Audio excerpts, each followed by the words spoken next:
Guys వీటిలో చేపల బొడ్లు అంటారు. చాలా మంది చేపల బొడ్లు ఉంటాయని తెలియదు. అన్ని కూడా చేప బొడ్లు. కొరమైన చేపల పులుసు మనకు అన్ని ఆర్డర్ వచ్చింది అనమాట. ఇన్ని చేపల ఆర్డర్లు అట్లా అవి ఇంకా మధ్యాహ్నం భోజనం చేసేద్దామండి. ఇంక స్టార్టింగ్ ఈ రోజు క్రాప్ పిక్కులతో అయితే స్టార్ట్ చేశాను. కొంచెం ఆయిల్ ఎక్కువ పడింది కంచంలో. గంటకి వేసుకున్నది నేనే, మా మమ్మీ వేసుకుంటే కరెక్ట్ వేస్తారు. టేస్ట్ అయితే పర్ఫెక్ట్ గా ఉంది. కనుక మన గోదావరి ప్రొడక్ట్స్ ఆర్డర్ చేసుకోవడం పైన లింక్ ఉంటుందండి. దాంట్లో ఆర్డర్ చేసుకోవచ్చు ప్రతిదీ కూడా. నెక్స్ట్ చికెన్ కర్రీ అండి. ఈ రోజు మా అత్తాళ్ళు ఇచ్చారు. మా అత్తాళ్ళు ఏంటంటే సత్తంతలు కోడిని ఇచ్చారంట. కర్రీ వండుకుని మనకి ఇచ్చారు.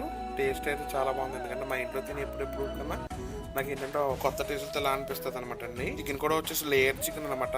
సేమ్ యాటెస్ మటన్ లా ఉంటది, కొంచెం గట్టిగాని. బాయిలర్ కన్నా లేరే ఇష్టం. మీకే ఇష్టం బాయిలర్ లేరా కామెంట్ చేయండి చూద్దాం. ఇంకా లేయర్ అందులో కన్నా ఎక్కువ ఇష్టపడింది ఎందుకంటే ఈ స్మాల్ ఎగ్స్ ఉంటాయి అనమాట. అమృతాలు అలా నోట్లో కరిగిపోతూ ఉంటాయి ఒకటి. ఇంకా నెక్స్ట్ కొయ్యంగా చేప ఇగురండి. చేపలు ఎగురు తిని చాలా రోజులైంది నేను. ఈ రోజు మంచిగా అనిపించింది. నెక్స్ట్ దీంట్లో చెన అండ్ బొడ్లు అనమాట. ఇది వచ్చేసి బొడ్డు, ఇది వచ్చేసి చెన అనమాట. చెన ఈ అన్ని చేపలు తినలేము.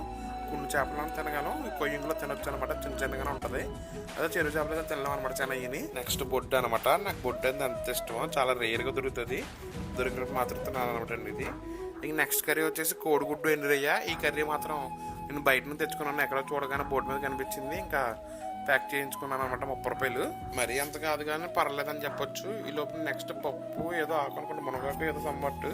ఈ కర్రీ అంటే మా డాడీ కోసం కుక్ చేసింది. మా ఇంట్లో డైలీ ఒక వెజ్ ఉంటుంది కదా, నీట్గా నెయ్యి కలుపుకుని దీన్ని కూడా కొట్టాను. దీంట్లో తాలింపులో ఉన్న వెల్లుల్లిపాయలు ఉంటాయి కదా, అంటే నాకు చాలా ఇష్టం అనమాట. దానికోసం వేసుకున్నాను. నెక్స్ట్ మామిడికాయ రైలు మోస్ట్ ఫేవరెట్ అనమాట. ఈ కర్రీ నేను 360 రోజుల తర్వాత కూడా తింటాను. అంటే నాకు మాక్సిమం నాన్ వెజ్లు అన్నీ ఇష్టమే, బట్ అన్నిటికన్నా ఇంకా ఎక్కువ ఇష్టం కదా ఇది అనమాట. ఇంకా లాస్ట్ లో రసం వేసి కొట్టేసాను. ఫైనల్ అయిపోయింది. ఇది వచ్చేసి ఫ్రెష్ గా సంక్రాంతి వచ్చింది కదా, ఇంక సున్నుండలు తయారు చేశారు. యూఎస్ఏ ఒకరికి ఆర్డర్ ఉంటే వాళ్ళ కోసం తయారు చేయించాను. దగ్గర ఉండి మన దగ్గర ఒరిజినల్ 100% ప్యూర్ ఘీ అయితే దొరుకుతుంది. ఇంటర్నేషనల్ ఆర్డర్స్ చేసుకోవచ్చు అండి. ఇంత ముందులో పార్సల్స్ ఆగట్లేదు, ఫుల్ అని వెళ్ళిపోతున్నాయి. పైన బయోలో లింక్ లో నెంబర్ ఉంటుంది, దాంట్లో ఆర్డర్ చేసుకోవచ్చు.